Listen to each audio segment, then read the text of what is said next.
Good morning, Sarasota. Please rise in body and our spirit as we sing our opening hymn 211. We are climbing Jacob's ladder.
Welcome. If anybody who needs seats, we have plenty up front here. But you don't get called on. I want to make sure you're aware of that. Well, welcome. I am Reverend J. Wolin, the settled minister here at the Unitarian Universalists of Sarasota. We especially want to welcome visitors both here in person as well as online via our YouTube. And we invite you to find out more about Unitarian Universalism, either by registering at our guest book if you're online at uusrq.org, or right outside the table outside the sanctuary here, where at the welcome desk. And if you do, we will send you our weekly newsletter. And that shows all the information. I also encourage you to look at the insert in today's order of service. Tells some of the highlights. But if you go to the website, there are plenty of information there. And then you'll also get some emails with Zoom links as well for our virtual events. So as well, after the service, we invite you to coffee and conversation, and we look forward to getting to know each other. We have a couple of special announcements today. The first is that if you want to become a member of the Unitarian Universalists of Sarasota, after the service, I invite you to come to my office, which is in the Lexau wing, about 15 minutes after the service. You can sign the book, and we'll have a short, 15, 20 minutes of getting to know each other and a little, story about what we do here. Okay, and now we have one more message from the BidFest.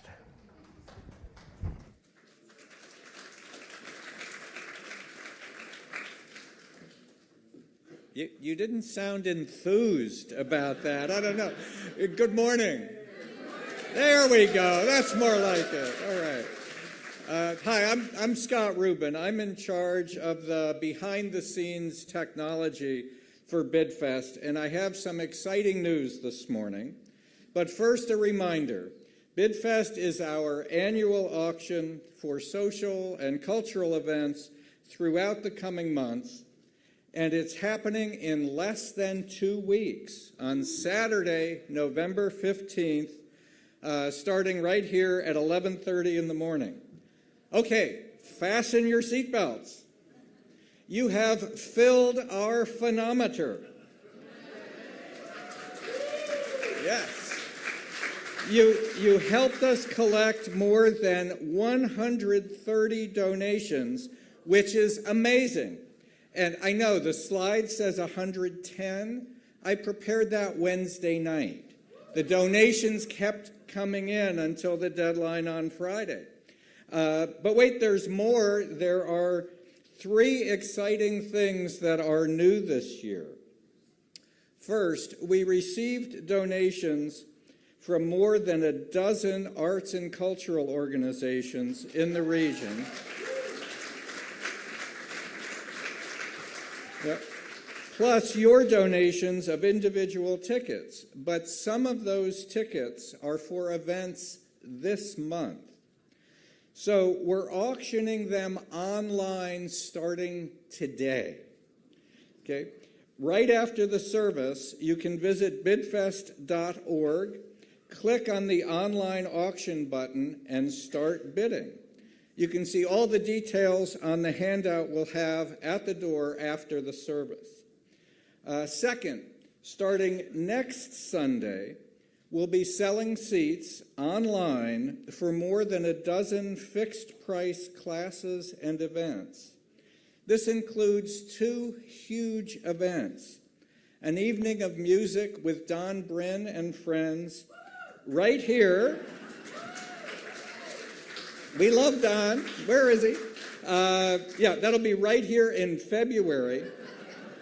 He's back there somewhere. I've never known him to be shy before, though. So, and we're also having a May Day celebration you won't want to miss.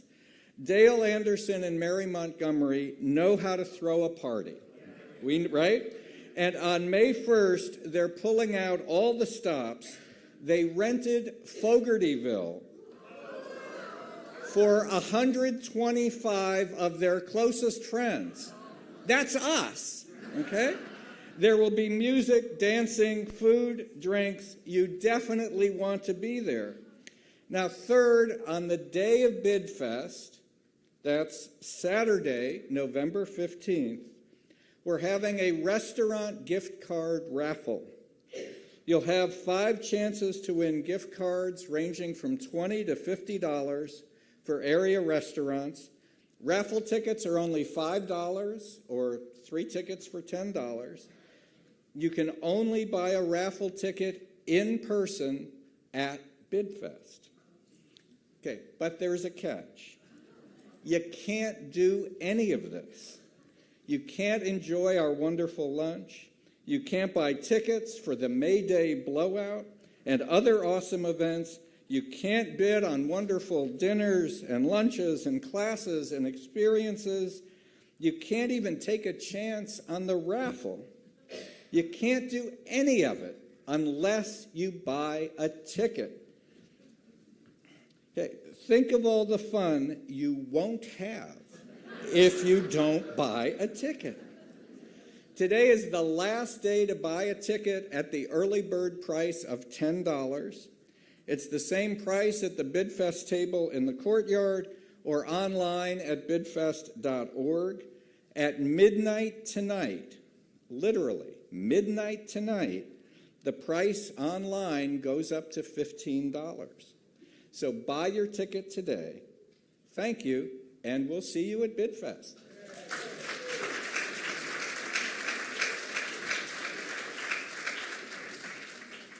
And now we invite up, we have Passerine for our music today. Always welcome back and always glad to have you here.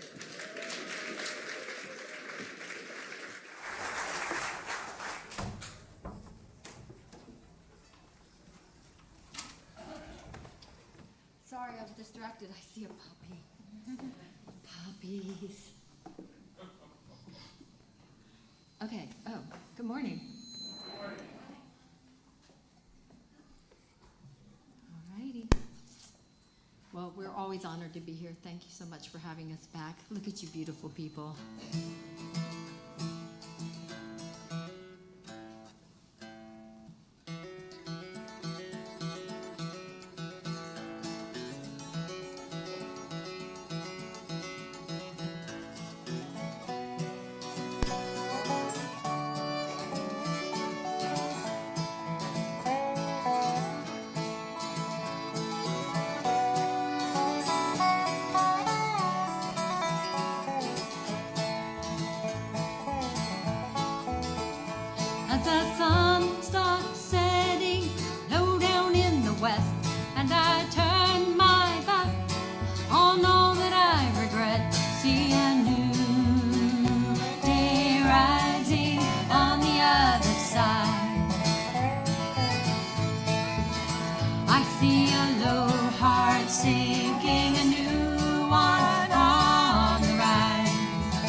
Take wing on a spiral high above the past. Courage and faith, my companions on the path. See a new day rising on the other side. I see a low heart sinking, a new one on the rise. I can smell the sweetness growing on the vine. I can see more clearly all that I denied. There's a new sun rising brighter on the other side. There's a new sun rising brighter on the other side. There's a sweet light here on the other side.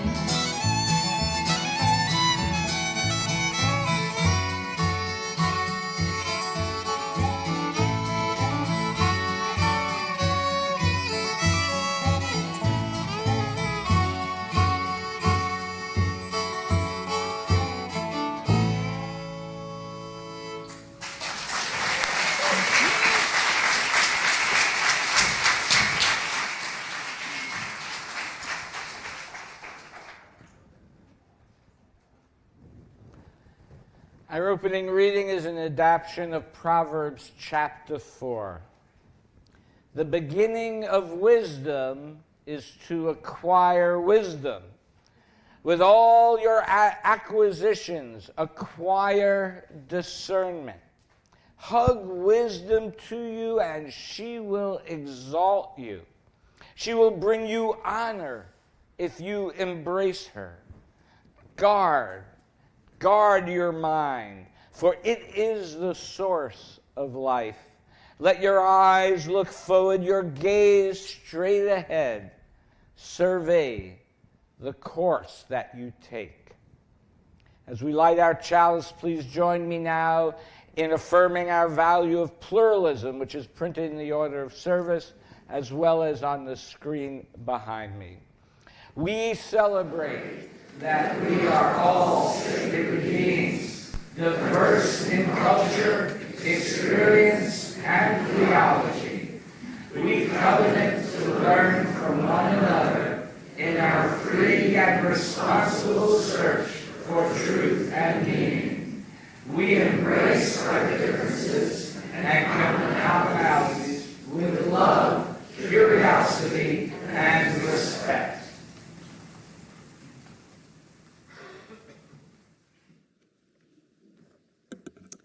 Good morning. So good to see you. So, today's story is Mr. and Mrs. God in the Creation Kitchen, written by Nancy Wood and illustrated by Timothy Basil Ehring. Deep in the heavens, in a space without beginning and end, was the Creation Kitchen. In it were all kinds of pots and pans and jars and mixing bowls and an oven big enough to roast a star. In it, Mr. and Mrs. God were hard at work. The fans were going. Something very large and round was baking in the oven. And when the timer rang, ding, Mr. God opened the oven door and let the orb roll out into the universe. It was the brightest and hottest thing ever that they had ever seen. I'm going to call it the sun, Mr. God said. So Mrs. God started molding another fat lump of dough, and she baked it slowly, peeking into the oven every so often to see if it was done. And when it was ready, she flung the fiery ball out into space. There, she said, I'm naming this one Earth.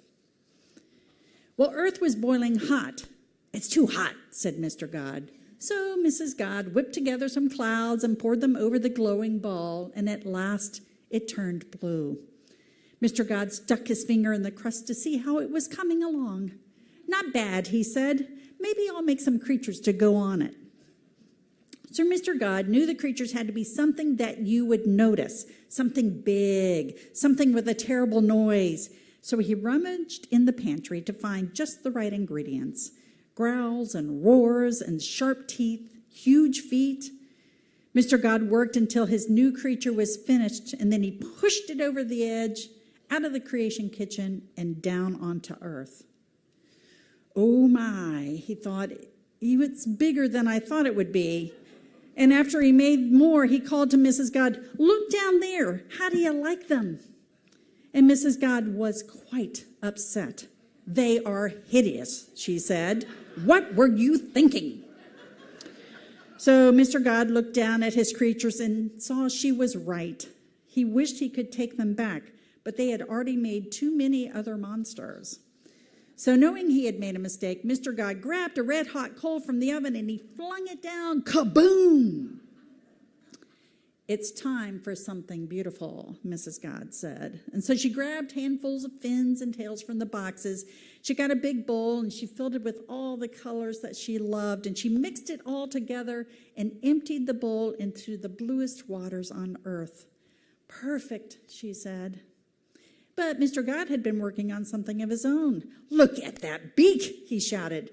Then his creature spread its wings, flew straight down to the ocean, and ate all of Mrs. God's pretty swimming creatures in one big gulp.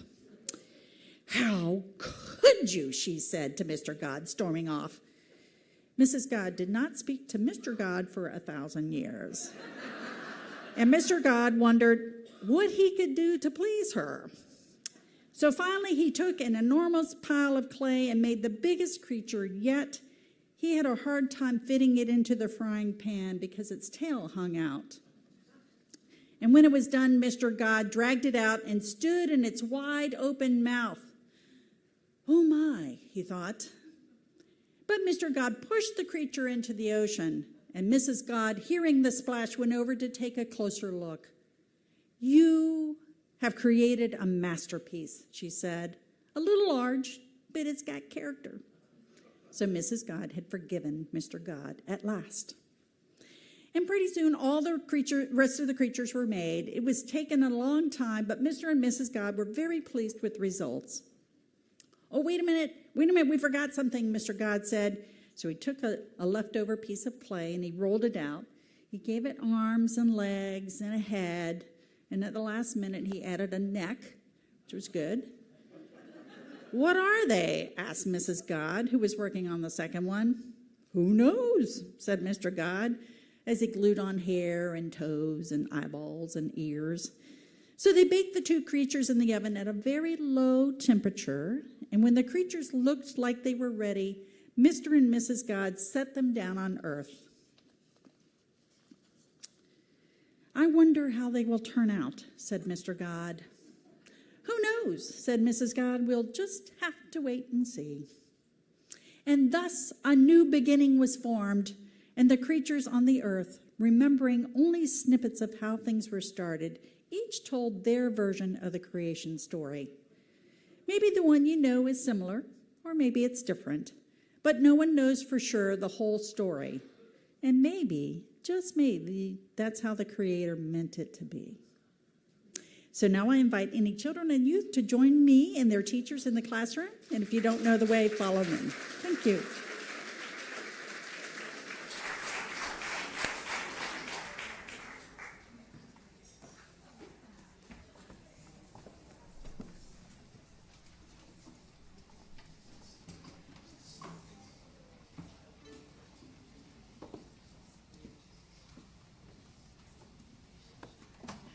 Hello again.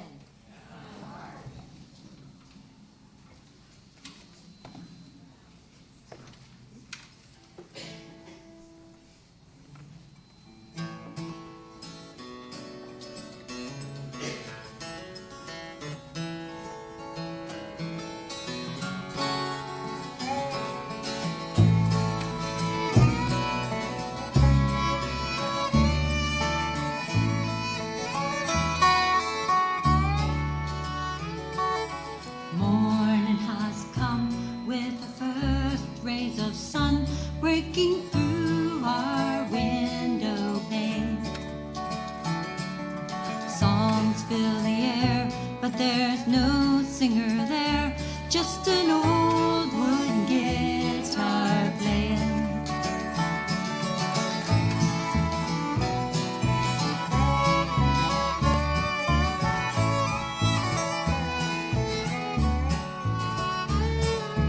Writing a song won't take very long, trying hard not to use the word old.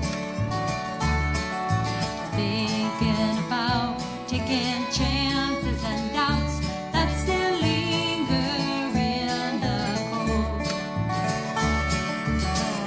Looking forward, all that I can see, good things happening to you and for me. I'm not waiting for time to change. I'm gonna live like a free roaming soul on the highway of our love.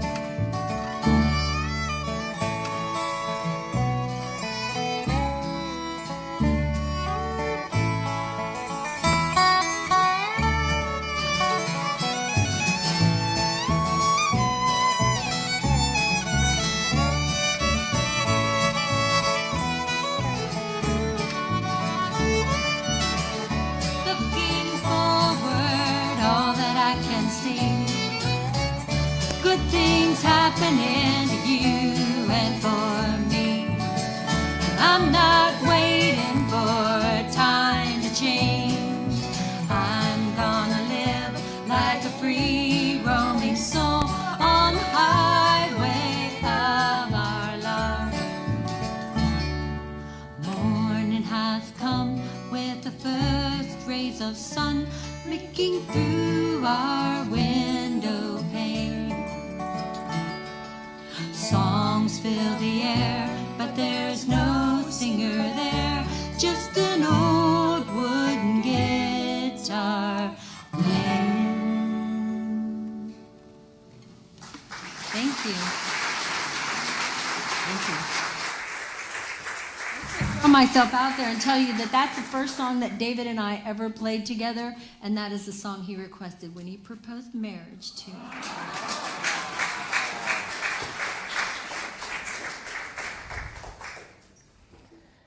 Our centering in words today are from Walter Brueggeman, The Bible Makes Sense. Among the voices many of us listen to were smooth, seductive voices of television commercials. Each of these voices shaped our consciousness and urged us to a particular notion of life. They gripped our life and shaped our experience, and we didn't even know it was happening. Yet over a period of time, they came to have great power over us.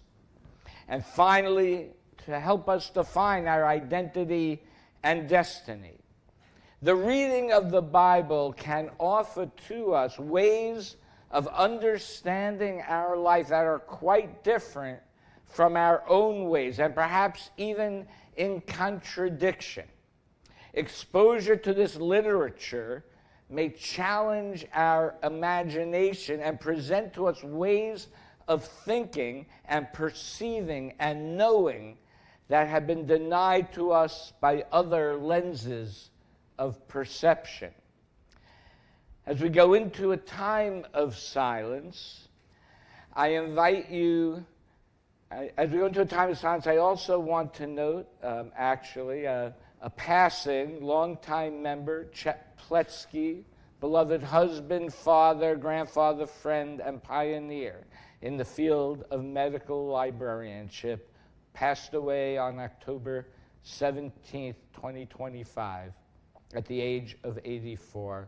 May his memory be a blessing for all who knew him.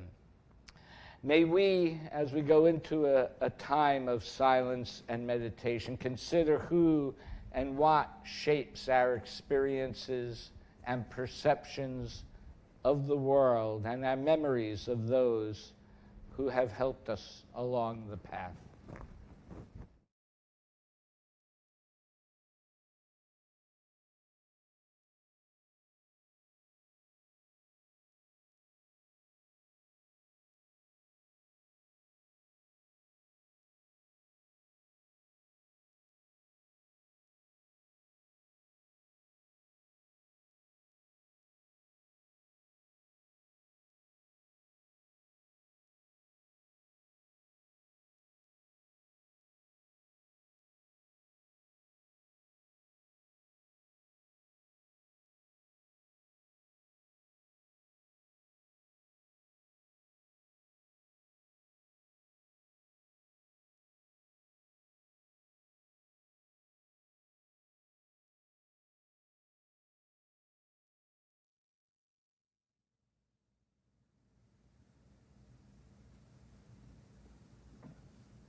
next reading is from Everyday Holiness, a Jewish spiritual path of Mussar, which means ethics.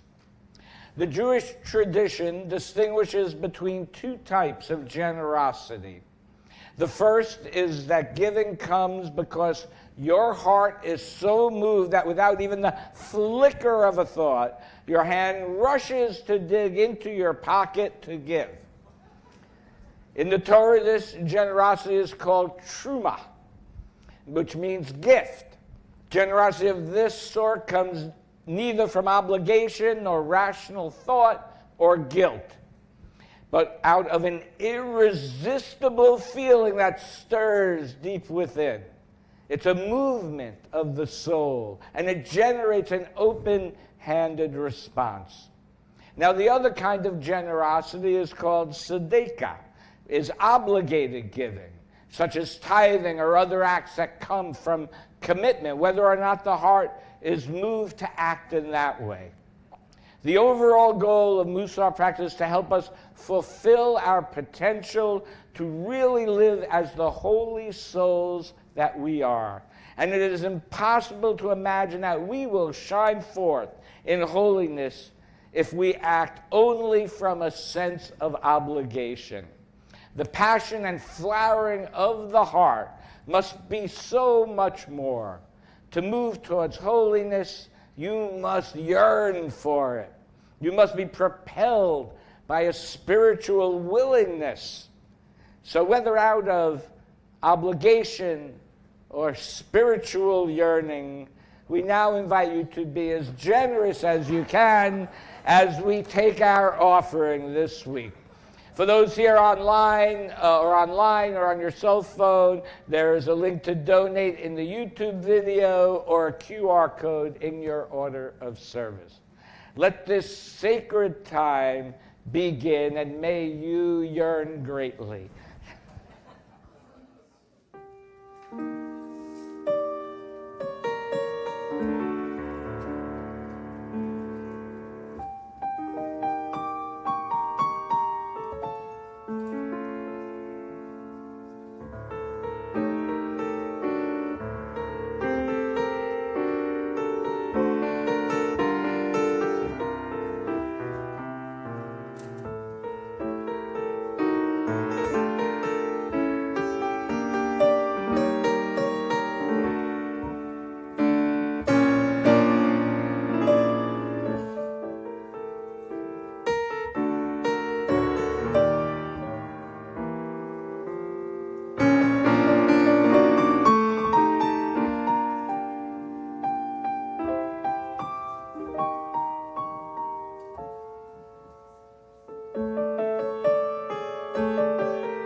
Next reading is from Reverend John Buren's Understanding the Bible. John is the former president of the UUA, Unitarian Universalist Association. If we reject the Bible because you don't accept the conventional understanding of its teachings, doesn't mean that it ever goes away. Rather, it simply means that it ends up in the hands and on the lips of others. And if we can't or won't understand the Bible, then others will interpret it for us. And so now we will get to hear interpretation of music last time by Passerine. Not the Bible, just music. But is not music a Bible unto itself?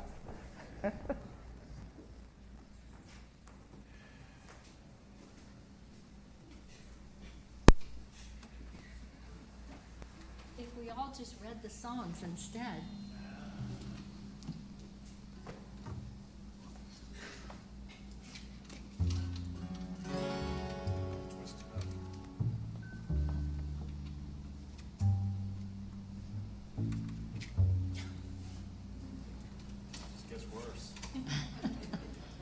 We have a costume malfunction going on. There we go. Sorry.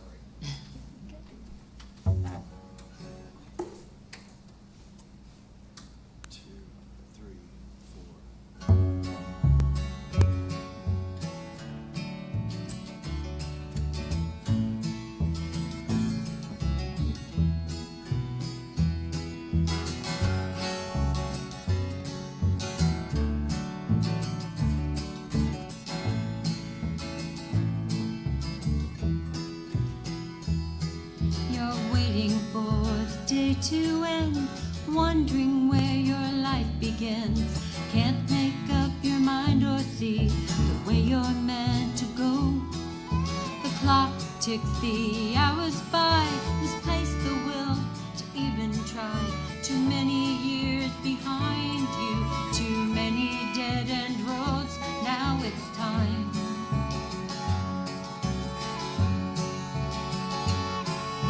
Shed the years you've worn away, make room for a place to pray. The timeless miles you've tread, moving pictures on a road that has no end.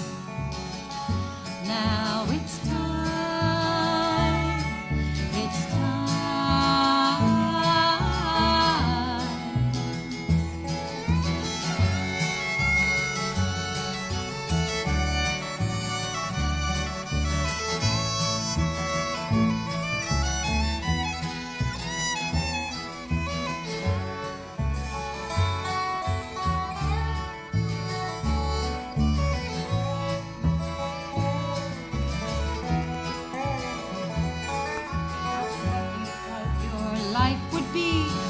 To a plot you've yet to see. The bitter taste of memories will sweeten in the passing of the time.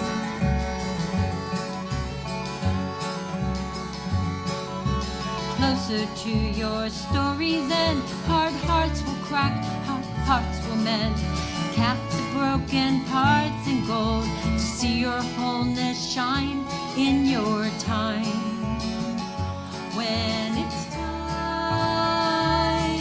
it's time. When it's time, it's time.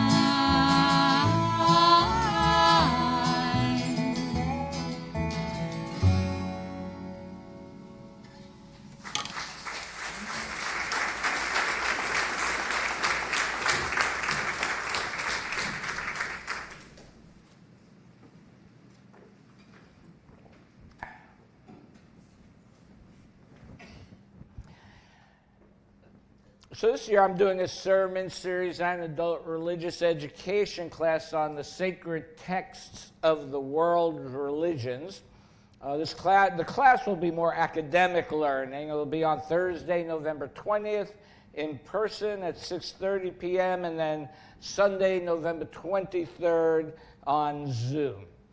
But today I want to begin our exploration with the Hebrew Bible, not as an ancient rule book, but as a living conversation that we can continue to shape how we seek truth and meaning.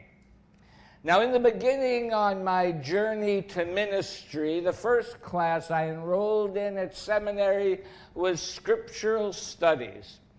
As many of you may know already, prior to pursuing ministry, earlier in my career, I was a CPA, a certified public accountant. I think I almost gave my seminary teacher a heart attack when I told them that I thought my earlier career studying the U.S. tax code was great training for studying the Bible. I actually I'm quite serious about this.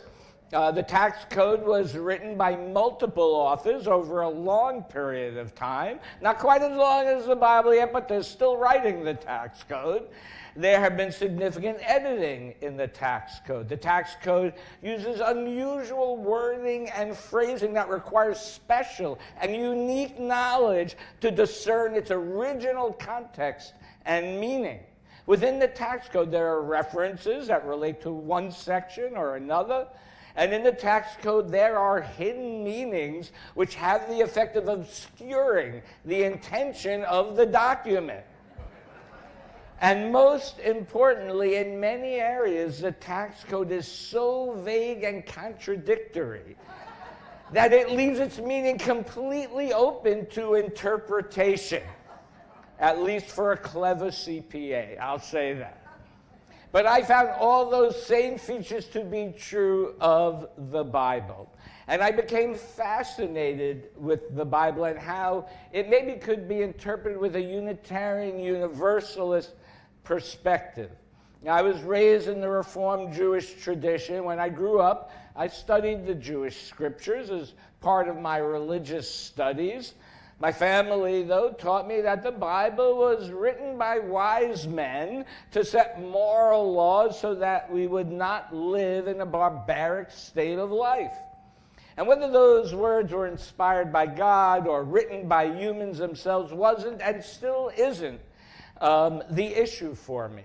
The issue is, did it or does it or can these words help lead us to a more moral, more ethical world? Now, when the Jewish scriptures were actually written has been debated for ages. Many of the earliest stories are believed to have been passed down orally from 3,000 years ago. The latest date that most scholars agree they were first put in writing were approximately 500 BC. And the context of most of the writings are not in any way related to the context of our lives today. I believe its words need to be studied and interpreted in the context of our current place and being and time. Now, one advantage I had in the studies compared to most of my fellow seminary students is that I had been exposed to Jewish midrash. Midrash are interpretations of the Bible. These interpretations were written by Jewish teachers and rabbis from as early as the 1st century CE, reaching their pinnacle during the Middle Ages, but still continuing on today. Some of these writings were wildly creative, great storytelling, filling in the pieces that the Bible left out in their stories. There's a long tradition of oral Torah, the things told to Moses, not written down on the tablets. But they reminded me, the Midrash reminded me that religious leaders across centuries have sought non-literal meanings to make Scripture relevant to their societies. The long Jewish tradition of interpretation connects beautifully to our Unitarian Universalist theology.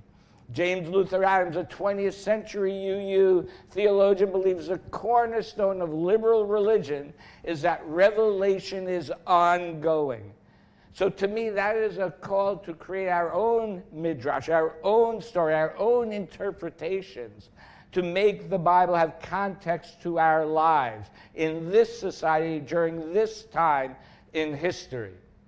So how does the Bible speak to us as Unitarian Universalists? And more importantly, how can we interpret the Bible to help create a more moral, ethical world that is based on our values?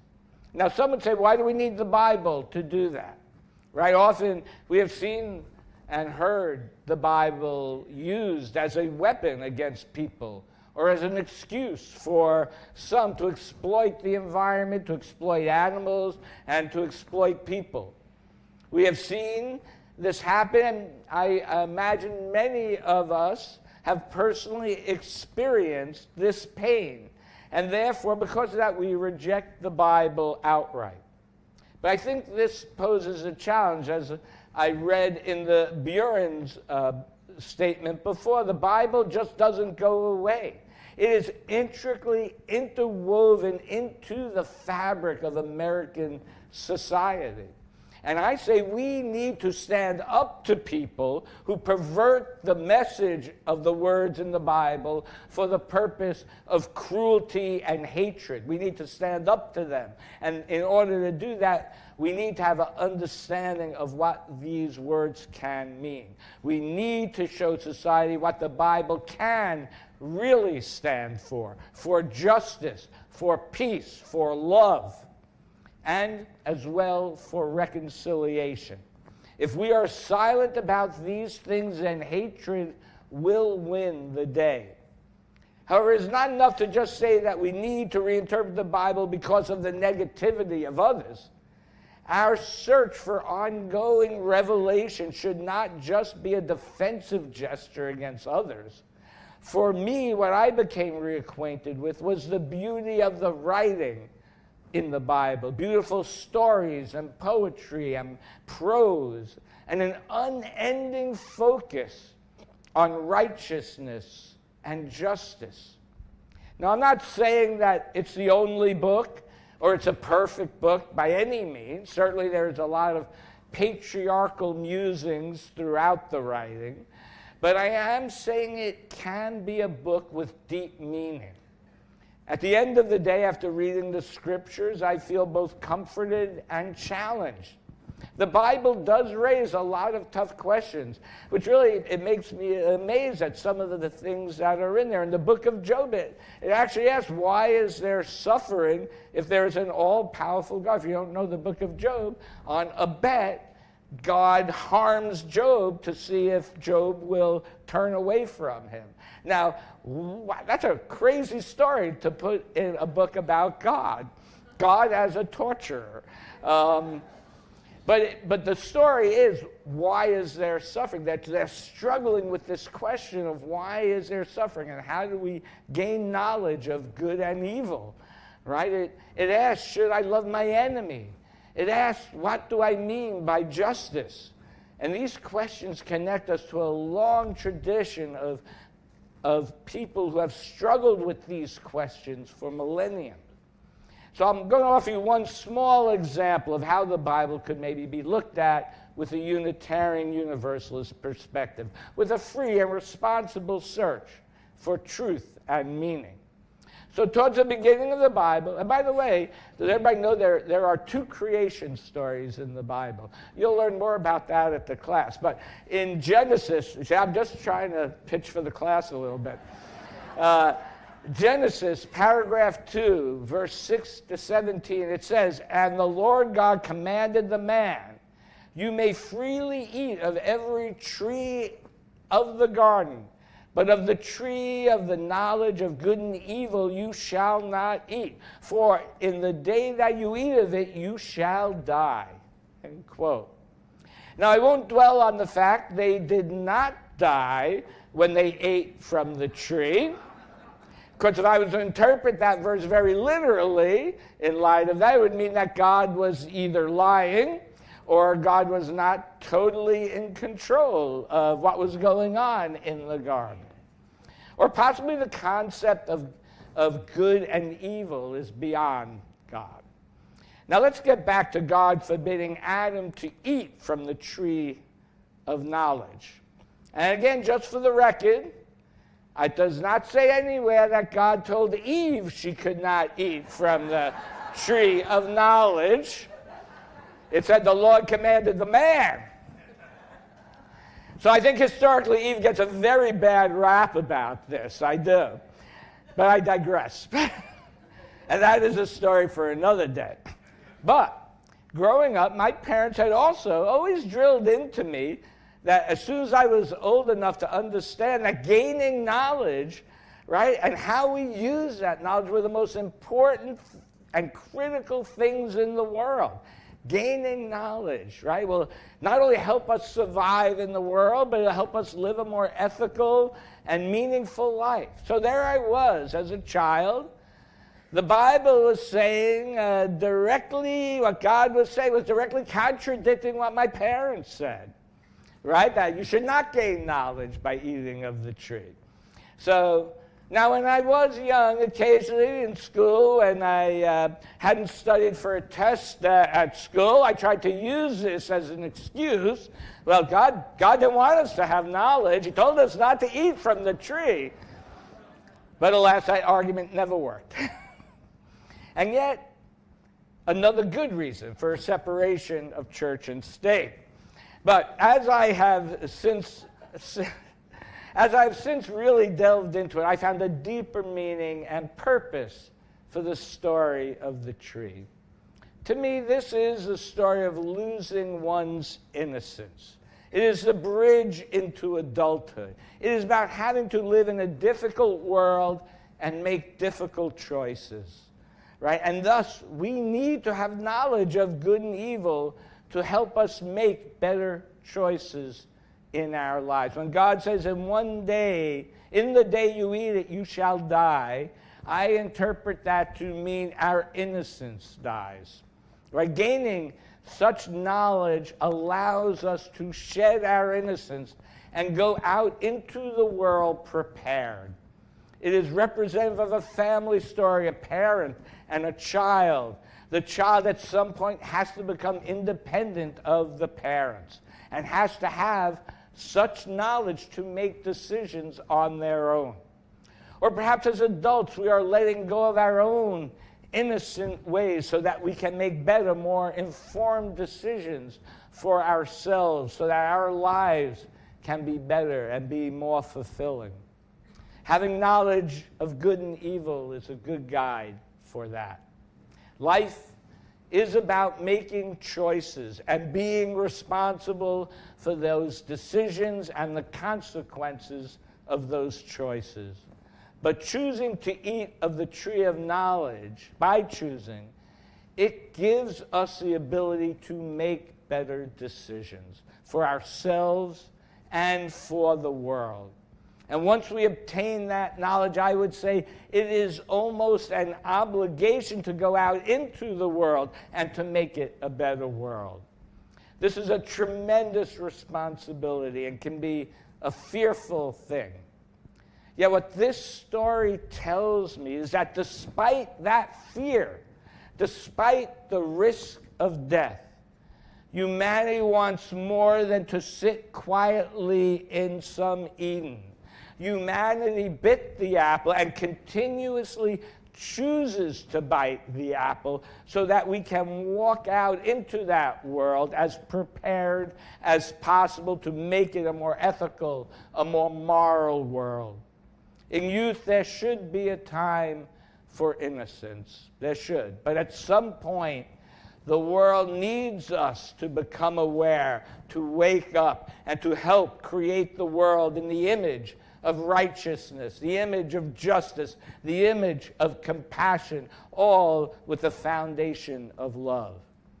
Now, in the Jewish tradition, partaking of the apple from the tree was never looked at as a sin. So that was purely a Christian invention. So I've never had that part of my understanding as many Christians do. It is just a story of the beginning of the journey to better understand the ways of the universe.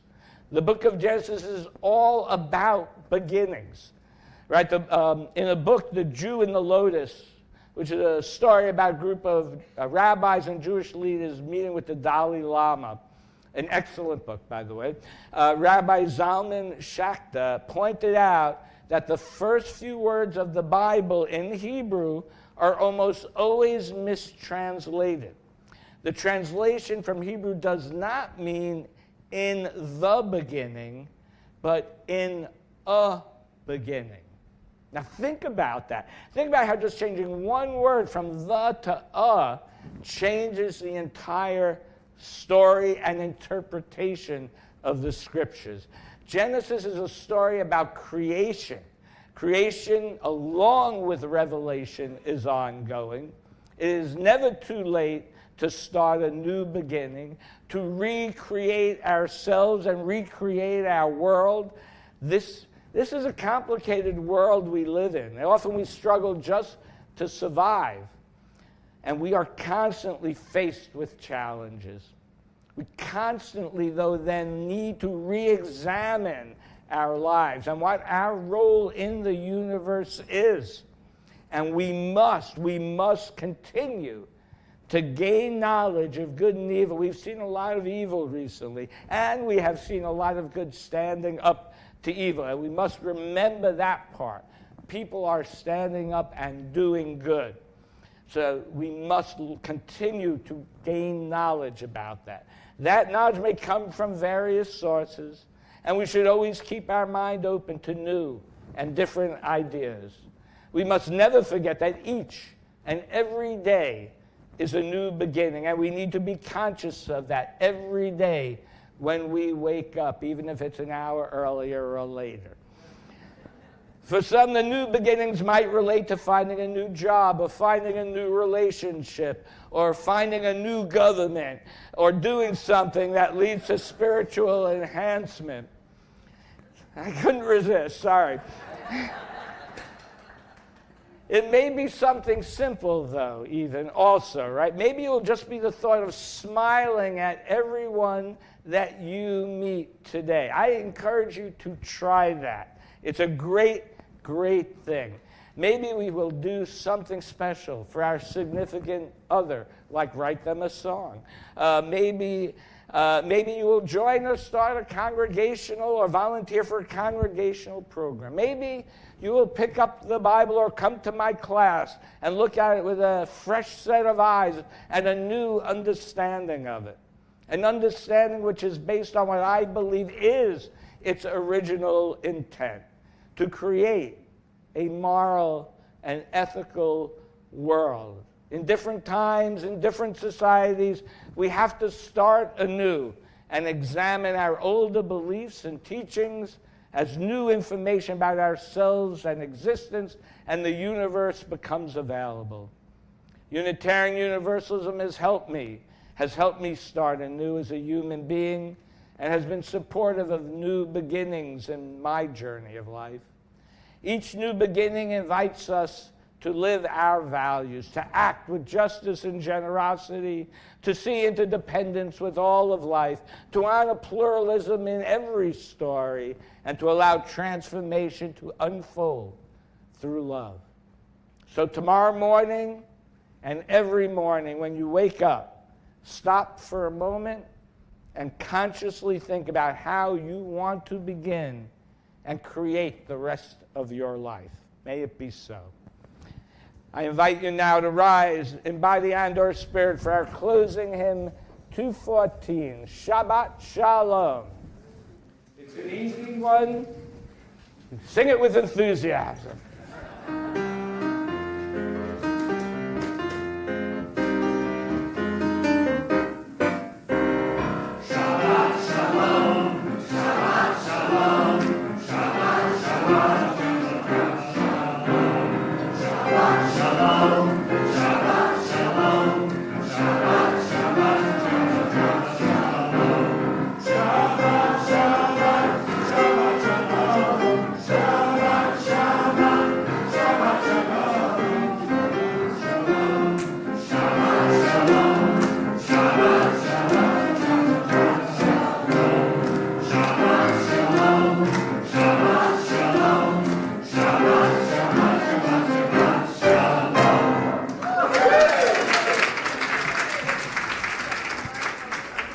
From the Babylonian Talmud, a certain Gentile came before Rabbi Shammai and said, "Convert me on the condition that you teach me the whole Torah when I am standing on one foot." Shammai smacked him with a ruler and pushed him out the door. The Gentile went to Hillel, and he converted him. Hillel said to him, "The whole entire Torah is, what is hateful to you, don't do to others. Everything else is commentary. Go and learn."